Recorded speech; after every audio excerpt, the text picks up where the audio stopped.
6, do verso 4 ao verso 9. Assim diz a Escritura: Escute, Israel, o Senhor nosso Deus é o único Senhor.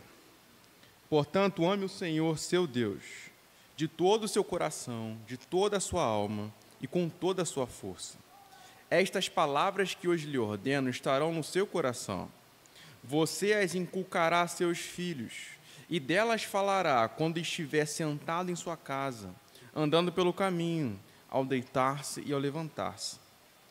Também deve amarrá-las como sinal na sua mão, e elas lhe serão por frontal entre os olhos, e você as escreverá nos umbrais de sua casa e nas suas portas. Vamos orar ao Senhor pedindo a bênção dele para essa aula, tá bom? Senhor, nós te agradecemos por hoje, ó Deus, e pedimos ao Senhor para que derrame a sua graça nesta última aula. Que o seu Espírito Santo tanto esclareça para a gente o significado daquilo que está aqui na sua palavra, Senhor, como também venha penetrar os nossos corações, trazendo mudanças significativas em como nós sentimos, em como nós pensamos, em como nós nos direcionamos em relação à sua palavra. Assim nós oramos em nome do seu Filho Jesus. Amém. Amém. Hoje nós vamos estar no 9º e no 10º mandamento, que os irmãos podem já ter decorado já com a explicação da nossa irmã Tamires. O 9º mandamento é sobre não levantar falso testemunho contra o seu próximo. E o 10º mandamento é sobre não cobiçarás. Eu vou me esforçar ao máximo possível para que a gente consiga concluir os 10 mandamentos hoje. Inclusive, eu solicitei ao pastor André, por favor, me dê mais 15 minutos. Eu preciso de um pouco mais de tempo para poder conseguir concluir. E espero que a gente consiga concluir aqui esse momento de estudo e doutrinação. Eu gostaria de começar com vocês, então, pensando numa seguinte ilustração. Quem aqui já ouviu falar sobre o caso que aconteceu basicamente há alguns anos atrás, há uns bons anos atrás, de Walter Macmillan? Já ouviram falar desse caso? O caso de Walter Macmillan no estado do Alabama. Quem aqui conhece o estado do Alabama deve saber que é um estado extremamente racista. Inclusive, tem uma música de uma banda chamada Lynyrd Skynyrd, é o nome da banda, e o nome da música é Sweet Home Alabama. E essa música, depois as pessoas vieram descobrir que ela tinha intenções racistas. Porque é basicamente o seguinte: Alabama era uma casa doce, por assim dizer, ou agradável, só para quem era branco. Para quem era preto ou negro, coisa assim, não. Era um lugar extremamente racista que trazia diversos desafios, diversas dificuldades. Walter Macmillan era um homem preto, era um homem de cor negra. E Walter Macmillan, nesse sentido, ele passou por diversas dificuldades que ele poderia não ter passado se não fosse pecado humano. O que acontece é que este homem foi falsamente acusado, e por isso estou levantando essa ilustração aqui, mas ele foi falsamente acusado de ter estuprado e matado uma mulher branca. Algo que não aconteceu. Só que no estado do Alabama é legalizado, por assim dizer, a pena de morte. E esse homem foi colocado naquilo que geralmente chamavam de um corredor da morte.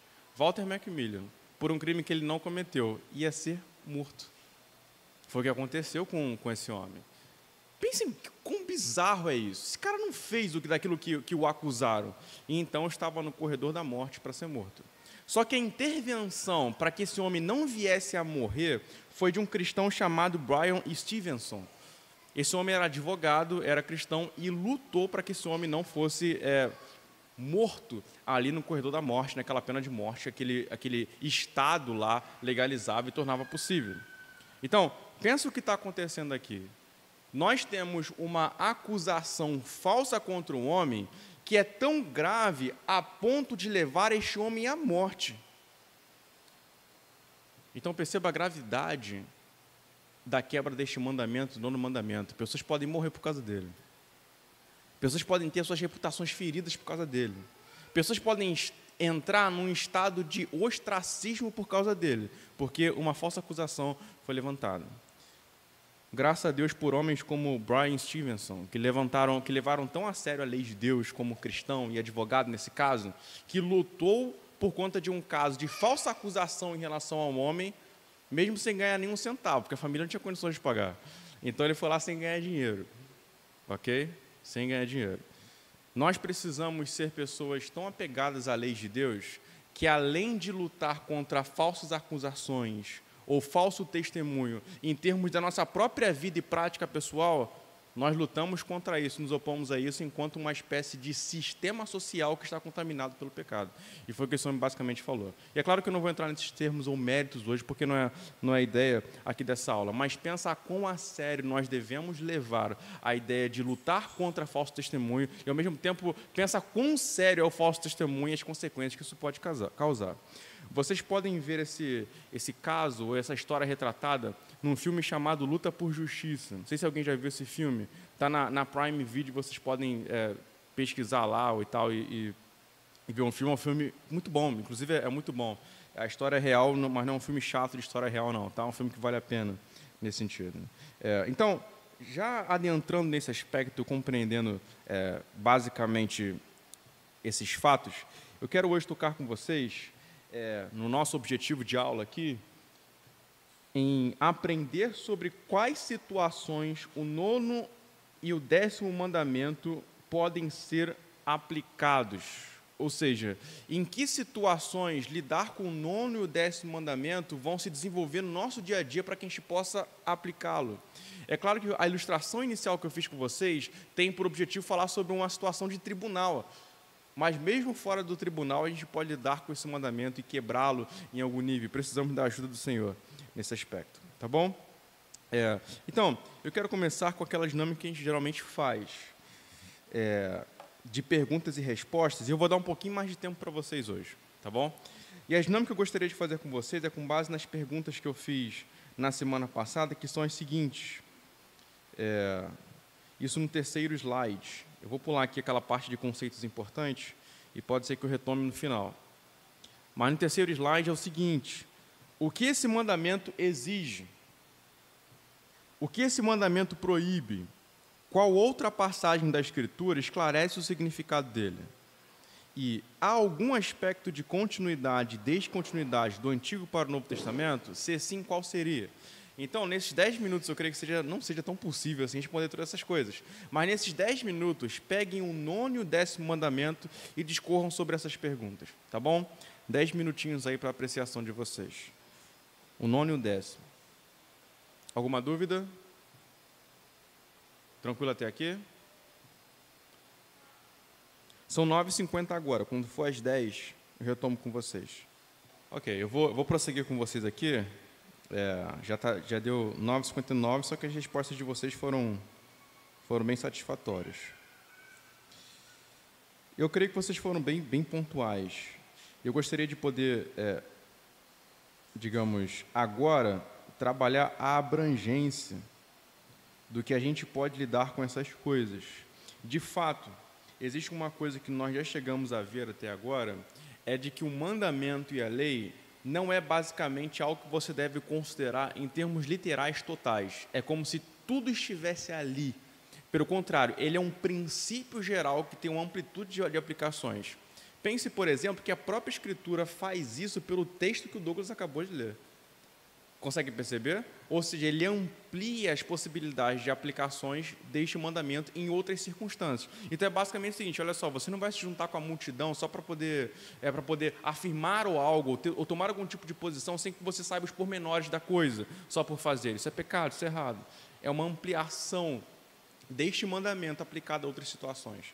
Eu gostaria de que nós pudéssemos fazer hoje isso, ampliar um pouco o significado para que nós possamos ver as possibilidades de aplicações e assim não pecar contra o Senhor na quebra desses mandamentos.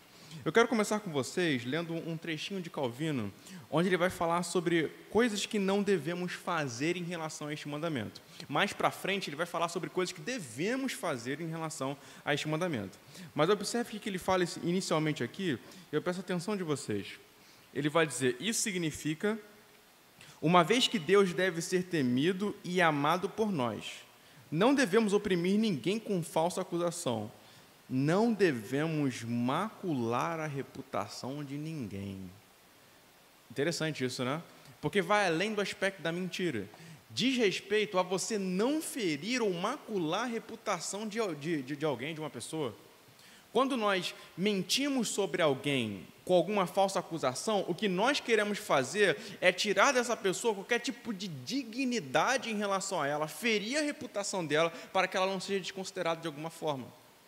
Então perceba que não é apenas contar mentiras, mas fofocas e maledicências podem conter esse tipo de coisas. Consegue perceber?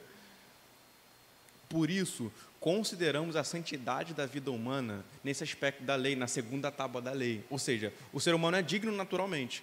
Por isso, nós tratamos ele de acordo com a sua dignidade. E a lei de Deus nos mostra como podemos fazer isso. Não falar coisas que podem denegrir a reputação de alguém. Vamos lá, ele continua dizendo o seguinte: não devemos dedicar nossa língua nem nossos ouvidos à maledicência ou ao xiste cáustico. O que seria xiste cáustico? Isso aqui é inovador aqui.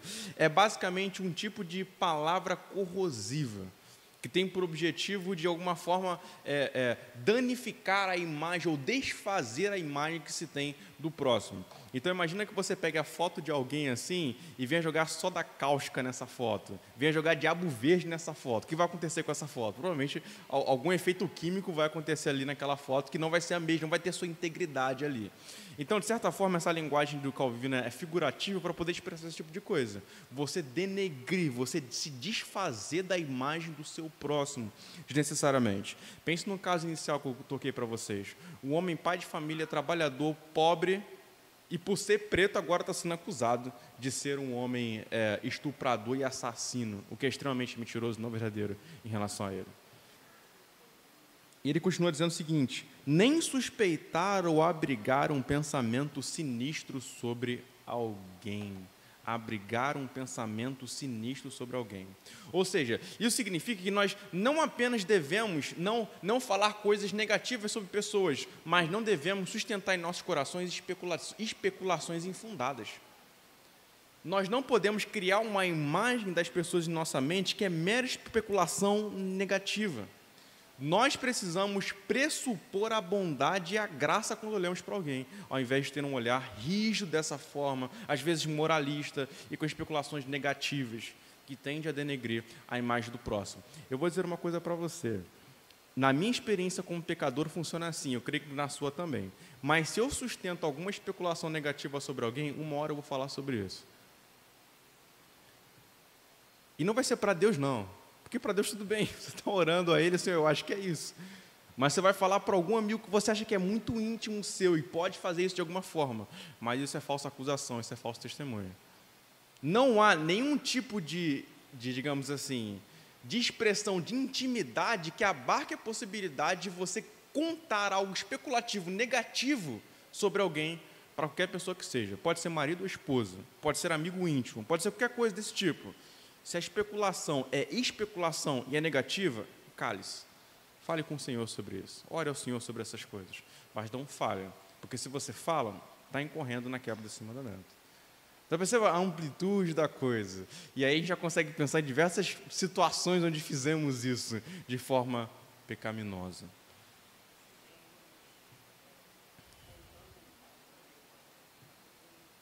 Só fala só um pouquinho mais alto para as pessoas conseguirem ouvir.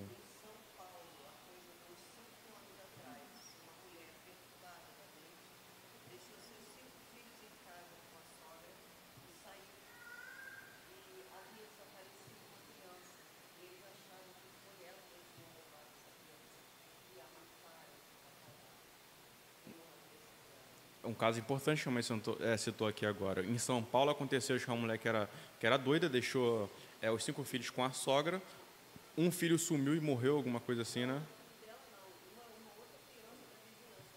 Uma outra criança da vizinhança desapareceu, culparam a mulher que era louca e mataram a mulher paulada, sendo que ela não tinha feito isso. Então, digamos que falsos testemunhos podem levar até mesmo à morte. Nós já vimos isso no caso que eu mencionei inicialmente e no caso que a mãe está mencionando aqui. Mas nós podemos dizer que falso testemunho pode separar pessoas. Pessoas que eram amigas podem não ser mais. Falso testemunho pode fazer basicamente com que você trate mal alguém sem que esse alguém tenha algum tipo de culpa. Ok? Porque alguém disse uma coisa especulativa para você e você pensou que isso pudesse ser verdadeiro e passou a ter um tratamento negativo com essa pessoa. Queridos, coisas que nós concebemos internamente em nossos corações sempre se desdobra em algum momento, pode levar anos, em algum tipo de ação concreta em nossas existências, em nossas vidas. Porque, basicamente, Tudo que acontece no nosso coração dirige a nossa existência, tanto em termos de decisões quanto em termos de atitudes.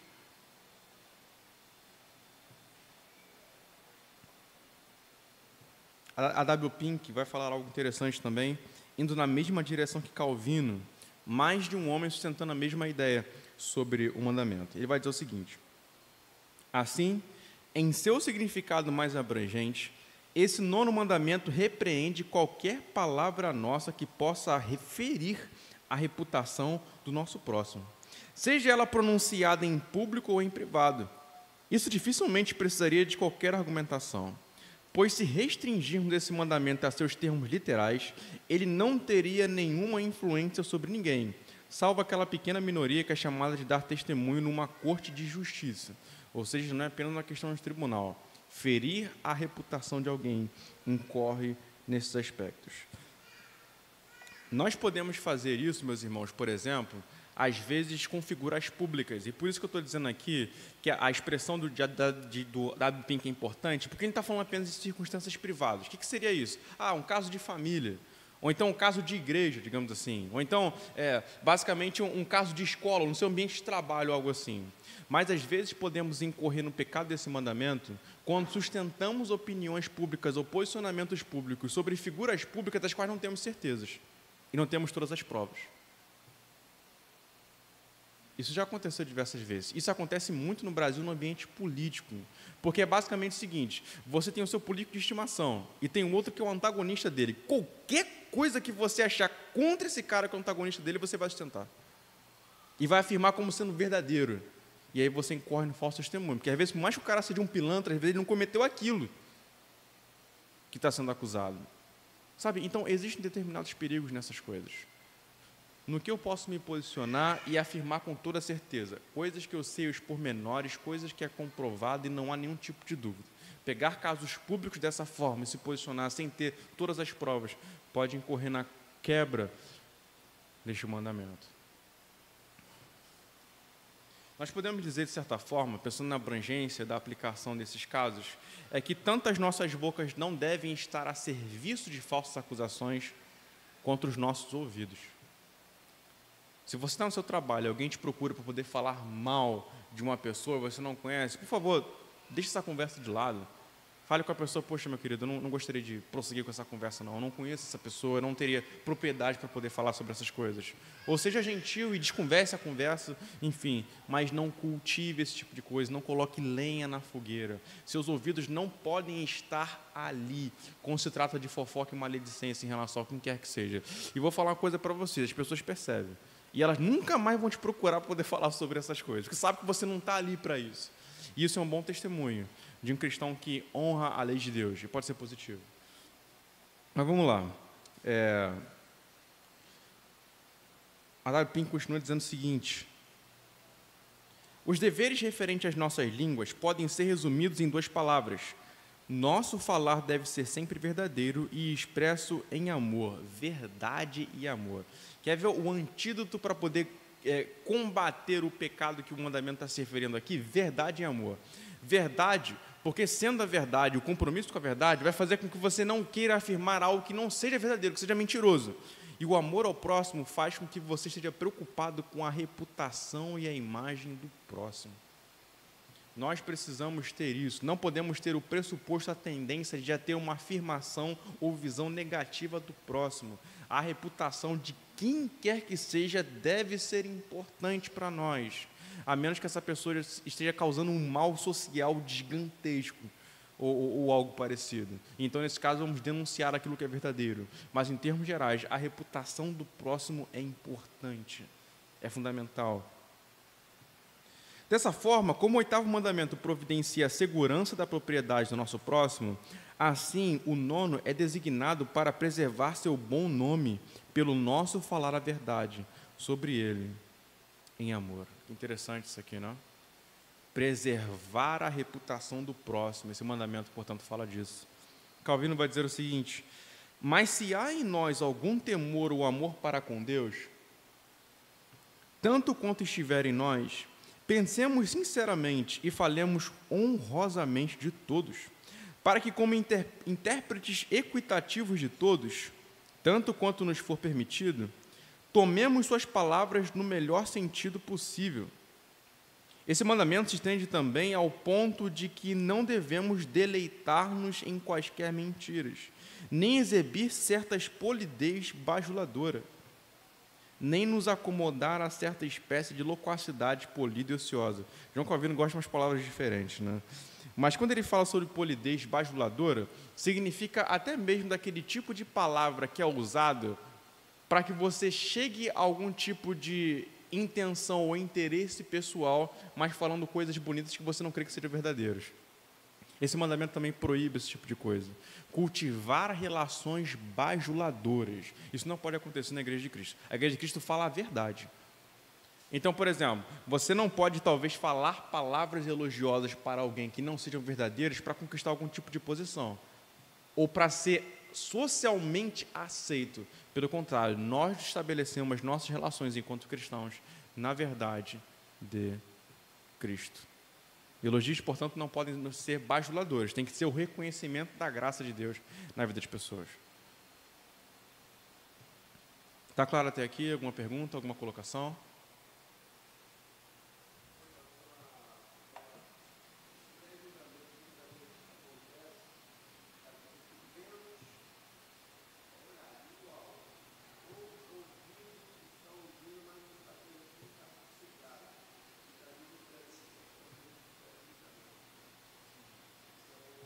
Poxa, muito bom, Sr. Urbano, muito bom mesmo, porque o Sr. Urbano acabou de falar sobre pré-julgamentos, ou seja, nós às vezes podemos chegar a determinado tipo de conclusões para as pessoas e afirmar essas coisas apenas por ideias pré-concebidas ou preconceitos que vêm antes do próprio fato e coisa assim. Poxa, muito bem colocado.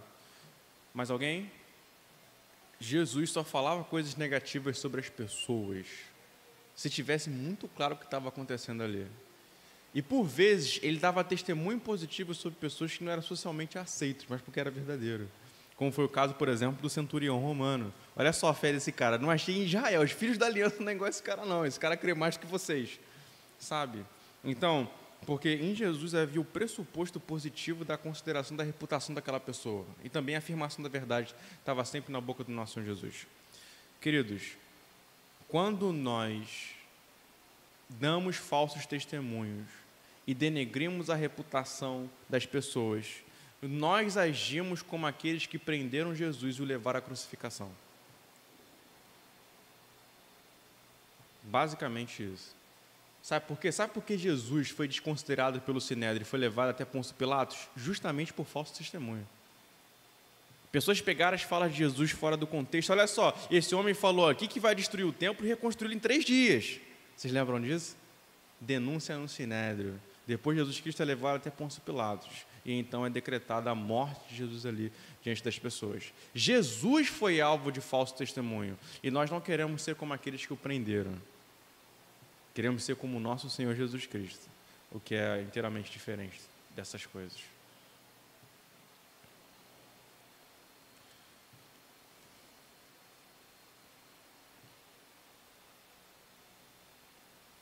Mais uma fala de E.W. Pink que vai na mesma direção, é importante tocar nisso. A pior forma de mentir entre os homens é quando, maliciosamente, nós inventamos uma falsidade com o propósito de prejudicar a reputação do nosso próximo, que é o que está mais especialmente em vista nos termos do 9º mandamento, prejudicar a reputação das pessoas, novamente. O próximo ele vai dizer o seguinte, e aqui ele vai dizer algo que eu acho bem forte. Eu já falei para vocês que o falso testemunho se parece com as pessoas que prenderam a Jesus, mas o W. Pink vai um pouco mais longe que eu. Ele vai dizer o seguinte: é um pecado que faz uma pessoa mais parecida com o diabo. Meu Deus. O diabo é espírito, e, portanto, pecados grosseiramente carnais não correspondem à sua natureza. Seus pecados são mais refinados e intelectuais, tais como orgulho, malícia, engano e falsidade. Ele é mentiroso e pai da mentira. E quanto mais malícia entra na composição de qualquer mentira, mais proximamente alguém se assemelha a ele. Tal pecado é, portanto, o mais contrário à natureza e caráter de Deus, porque Ele é o Senhor Deus da verdade. Salmo 31, 5. E por isso somos informados de que os lábios mentirosos são abomináveis ao Senhor. Provérbios 12, verso 22. Como Satanás é o mentiroso e o pai da mentira, e como Deus é o Senhor, Deus da verdade, assim seus filhos se assemelham a ele nisso. Eles são meu povo, filhos que não mentirão. Isaías 63, verso 8. Deus tem ameaçado o mais atemorizante castigo sobre todos os mentirosos. A sua parte será um lago que arde com fogo e enxofre. Apocalipse, capítulo 21, verso 8. Falso testemunho e mentira contra o próximo, portanto, parece com Satanás, parece com o diabo e parece com um tipo de pessoas que vão para o inferno e não com pessoas que são salvas por Cristo, receberam uma identidade de Jesus, foram justificadas e estão nele. Essa é a gravidade da coisa. E eu pergunto para vocês o seguinte: vocês querem se parecer com Jesus? Porque eu também quero. E isso vai implicar no tipo de postura que fala que devemos ter em termos de compromisso com a verdade, em termos de preocupação com a reputação do nosso próximo. Levantou a mão, não? Tá. Entendi. Então precisamos ter esse tipo de cuidado, esse tipo de preocupação constantemente. Perfeito. Muito bom, cara. Muito bom. Qual é o nome dele? Ele é um puritano, não era? Legal, legal. Muito bom. Mais alguém? Uma colocação?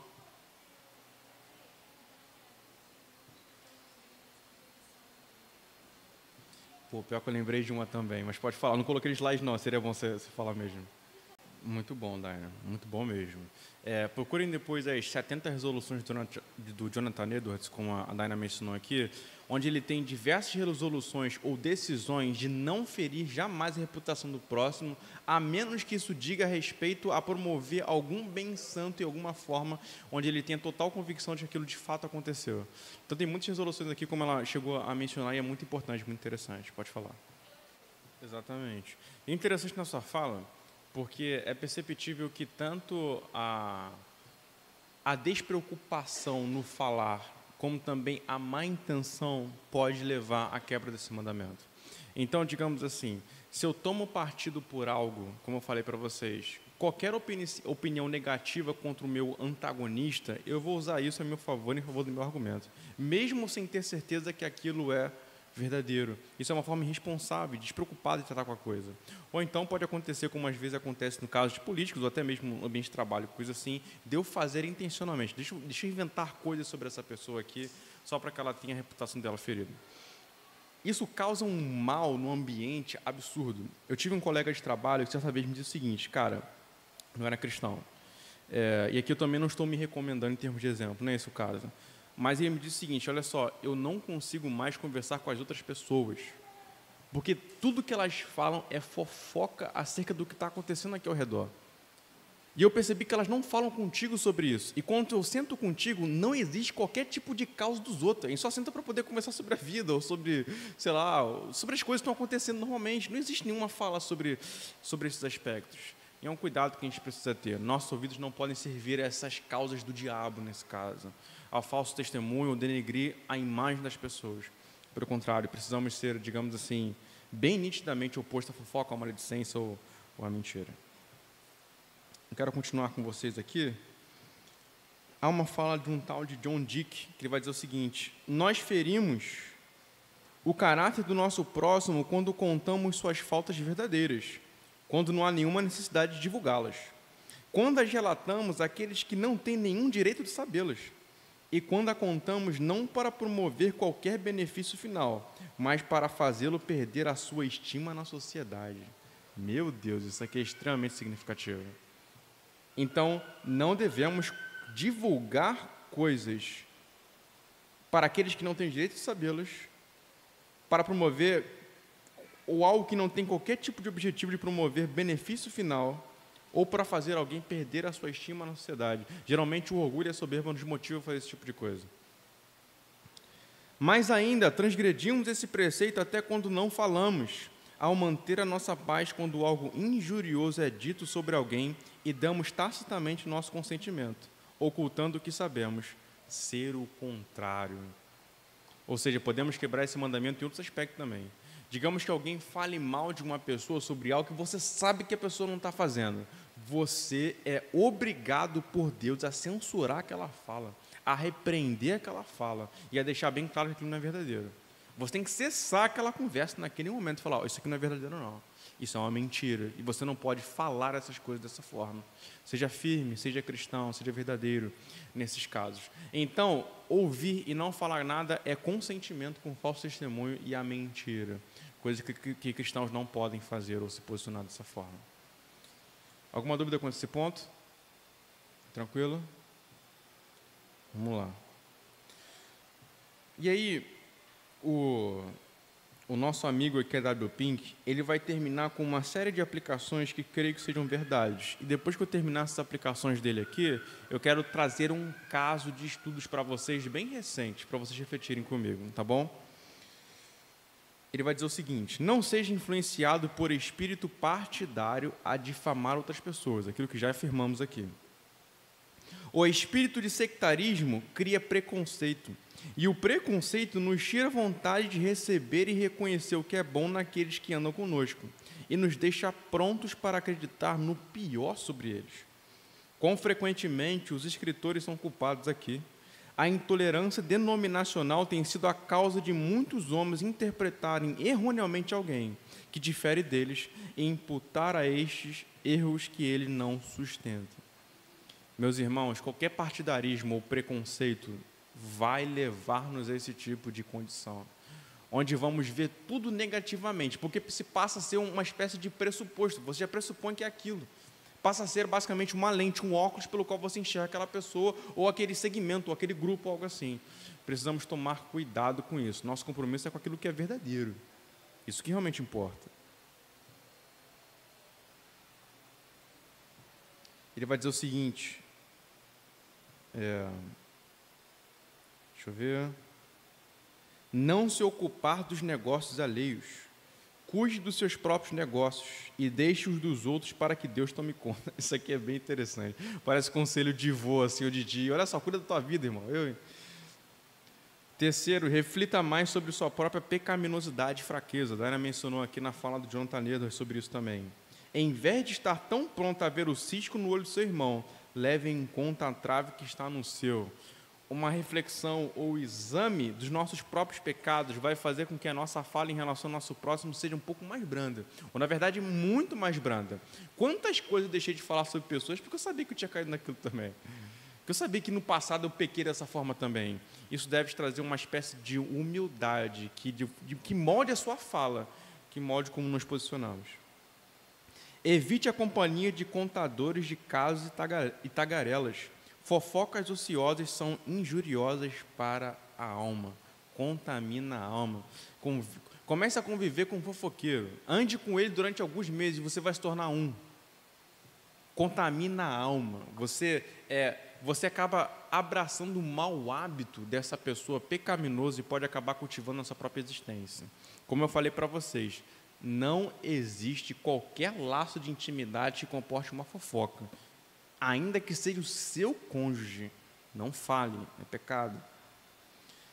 Se outros o caluniam, certifique-se de ter uma consciência vazia de ofensa para com Deus e os homens, e então você não importará o que os outros pensem ou digam sobre você.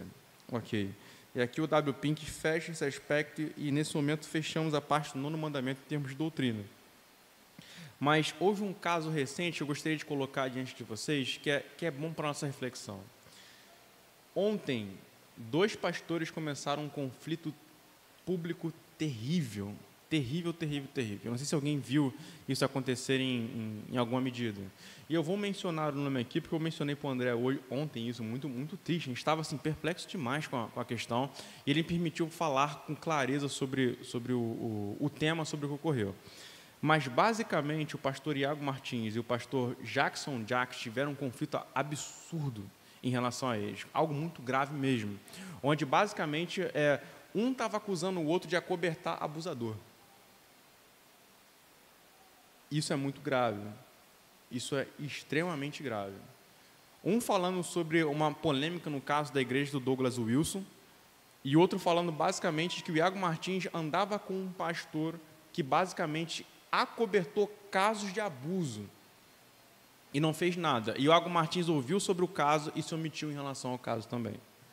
Então, o que está acontecendo? Esses homens estão no estado de inimizade, já estão ameaçando denunciar um ao outro, já estão num caso onde eles basicamente estão, como é que eu posso dizer, até duvidando se o outro é crente ou não, talvez assim, dando veredito sobre a condição da igreja deles ou não. O pastor Anderson Silva entra em todos esses casos.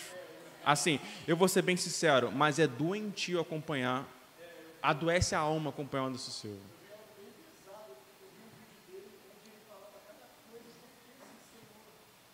Uma coisa eu tenho a favor dele, denunciar casos reais e fazer isso é correto. Mas o problema é que ele é partidarista, ele é contencioso, ele cria desunião e coisas desse tipo. Pode falar. Bom, bem colocado. Sim. No que diz respeito a discordâncias doutrinárias teológicas, existem aquelas que são secundárias e eu acho bobeira discutir na internet. Então, sendo bem sincero, eu não vou me separar de um arminiano ou de um pedro-batista, ou então de alguém que seja, enfim, que tem outras visões aqui diferentes, que pensa no pacto, na aliança, seja dispensacionalista ou alguma coisa assim. Eu não vou atacar essa pessoa de forma alguma. Sobre casos que sejam heréticos, aí de fato eu vou ter uma posição de contrariedade em relação à ideia daquela pessoa, mas não vou ferir a reputação dela necessariamente. Talvez, se algo for exposto sobre essa pessoa em termos de caráter, só se for necessário e contribuir pela causa do Evangelho e pela causa de Cristo. Fora isso, não faça. Apenas fale sobre o que é verdade bíblica, desconstruindo a ideia falsa. Não é necessário um ataque de reputação aqui necessariamente. A menos que seja, por exemplo, os escândalos do Edir Macedo, que tem a ver com as ideias dele, fale sobre isso, mas com bastante cuidado ao mesmo tempo. Mas, se for necessário não falar da reputação da pessoa para denegri-la nesse aspecto, não fale, ataque as ideias, nesse caso. Isso, no caso, se for heresia. Se for algo secundário que não seja um ensino nocivo, gente, não tem necessidade nenhuma de brigar por essas coisas e criar desuniões em relação a essas coisas. Agora, vamos falar sobre casos éticos e morais, como é o caso do Iago Martins e do Jackson Jacques. Primeiro erro deles. 1 Timóteo, o apóstolo Paulo, 1 e 2 Timóteo, o apóstolo Paulo toca nesse ponto. O servo de Deus não vive a contender. Se afaste de contendas. E eles não estão fazendo isso. Eles criaram uma celeuma absurda na internet. Eles estão dividindo outros cristãos, um contra o outro.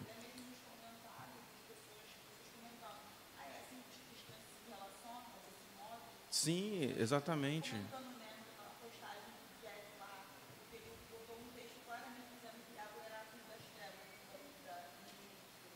Exatamente. E isso é bizarro.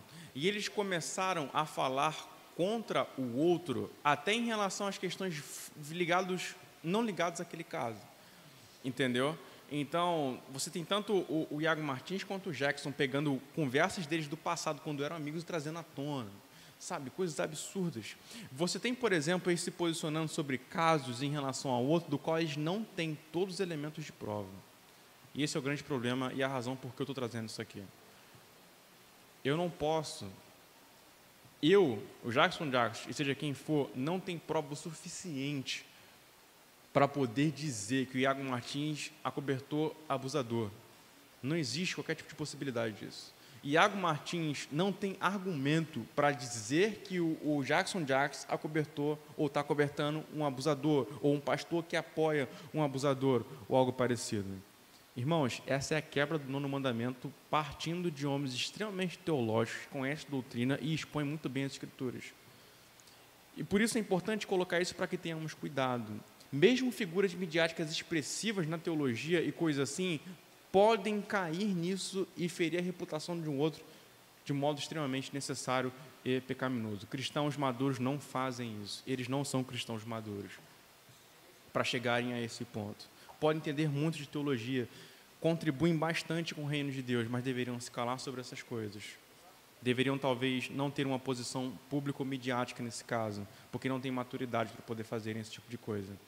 Nós não podemos tomar partidos de Iago ou de Jackson, ou de qualquer outros de conflitos dos quais não sabemos. Eu vou dizer uma coisa para vocês. Essas confusões, esses conflitos têm bastidores. Não é só aquilo que nós vemos na internet.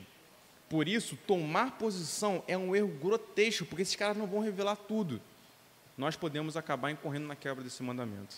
Por isso, eu até recomendo, não apenas nesse caso, mas em outros casos, não tomar partido de coisas que têm bastidores dos quais não sabemos. Rosane, depois minha mãe, depois seu Urbano, ok? Exato. E tanto o Iago Martins quanto o Jackson, apesar de ter as estranhezas deles, ambos pregam o Evangelho, pregam Cristo e a cruz. Se eu, como Iago, acabo desfazendo-me da imagem do Jackson, eu impeço pessoas de ouvi-lo, e o contrário também serve. E são pessoas que pregam o Evangelho e falam de Jesus, apesar de precisarem de correções em alguns aspectos. Seu Urbano? Não tem filtro. Isso é muito partidário, Seu Urbano?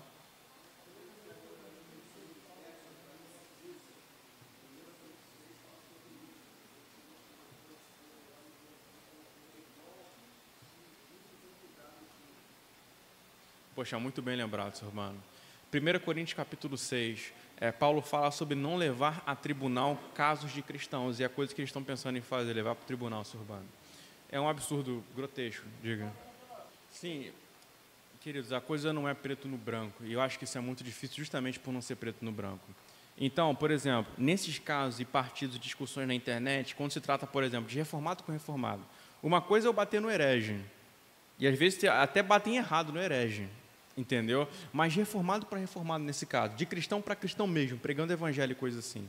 Primeiro, tem bastidores. Segundo, existem mais intenções às vezes. O que eu posso dizer sobre mais intenções? Às vezes, algum teólogo reformado está fazendo determinada afirmação para poder pagar pedágio. O que eu estou querendo dizer sobre pagar pedágio? Buscar aceitação em algum tipo de grupo, para que ele possa avançar a carreira dele teológica. Entendeu? Isso acontece pra caramba, sabe? Por isso que todo cuidado é pouco nesse sentido. E quando a gente acha que está lutando pela verdade, tomando partido deles, eles estão fazendo as coisas por outros interesses. Entende? E por isso que é necessário extremo cuidado em relação a essas coisas.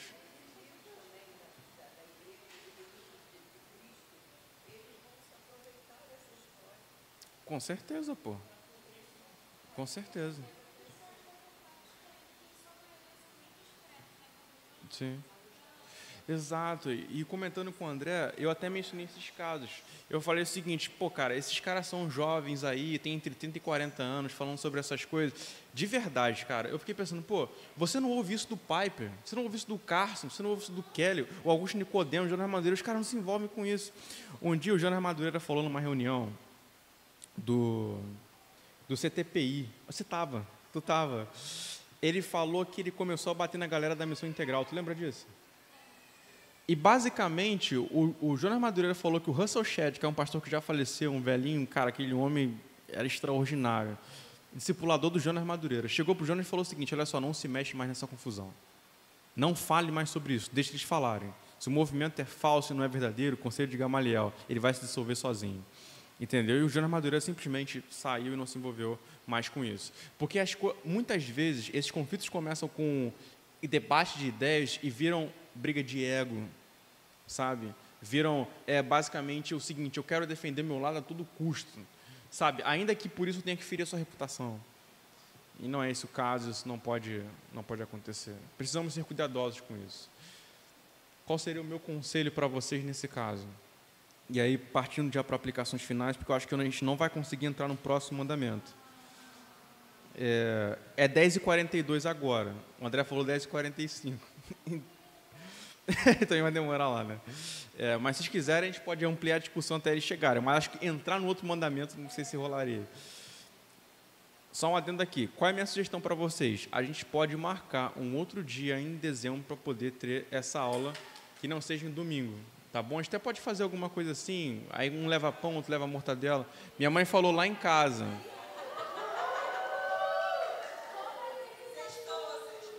Então, a gente pode marcar uma aula durante a semana, não sei, a gente pode ver o dia direitinho que dê para todo mundo, a gente marca uma aula durante a semana, trabalha o último mandamento e pode ter uma confraternização também, acho que não seria um problema. Fechou, a gente pode fazer isso. Aí vocês trazem para mim Deuteronômio do 6, do 1 ao 9 gravado. Que alguém já combinou, já tem um tempo. Pode ser? Mas meus conselhos, olha só, fiquem longe de fofoca. Só falem sobre coisas e se posicionem em termos de opinião de coisas que vocês tiverem todas as provas possíveis e, ao mesmo tempo, contribuir para o bem comum e para o avanço do reino do Evangelho. Terceiro aspecto, não se envolvam em nenhuma discussão da internet. Não sabemos as motivações, não sabemos o que está acontecendo. Tomar partido nesse caso é extremamente perigoso. O que deve acontecer é talvez os presbíteros do Iago, do Jaco, chegar para ele e falar, cara, deixa isso para lá, fica um pouco longe dessa rede social e coisas assim, porque isso está te adoecendo a ponto de te levar a pecar. Sabe, então, todo cuidado nesse sentido é necessário quando queremos zelar pela reputação do Evangelho, pela glória de Cristo e pela obediência à lei de Deus. Alguma pergunta, alguma colocação sobre isso ainda? Cláudio? Eu estava pensando nisso, inclusive, quando estava lendo ali o Salmo. Cuidar do próprio coração é necessário. Inveja, ciúmes e pecados assim, orgulho, soberba, pode nos levar a falar mal do próximo de forma desnecessária. Todo cuidado é necessário. Sim, com certeza. Orar por eles. A gente pode fazer isso até no encerramento dessa aula aqui, neste momento. 10h46 agora. Não terminaram lá, não terminaram cá. Mas se eu entrar no próximo mandamento, a gente talvez fique no caminho. Seria bom a gente marcar essa confraternização / aula mesmo, tá bom?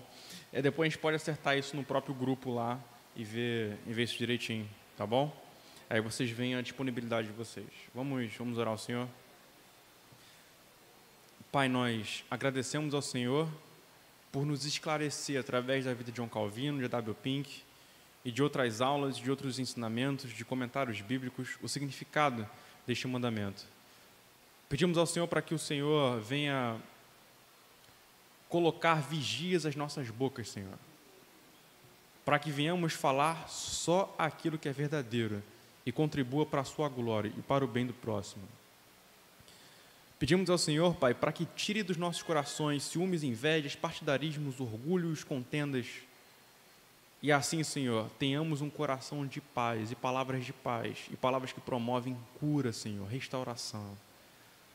Senhor, pedimos pelos nossos irmãos, Iago Martins, pedimos pelo nosso irmão também, o Jackson Jax, nossos irmãos, Senhor, pastores verdadeiros. Pedimos para que o Senhor conceda eles maturidade. Pedimos para que o Senhor conceda eles arrependimento. Pedimos para que o Senhor avive o coração desses homens pelo poder do Espírito Santo e venha gerar unidade entre esses homens.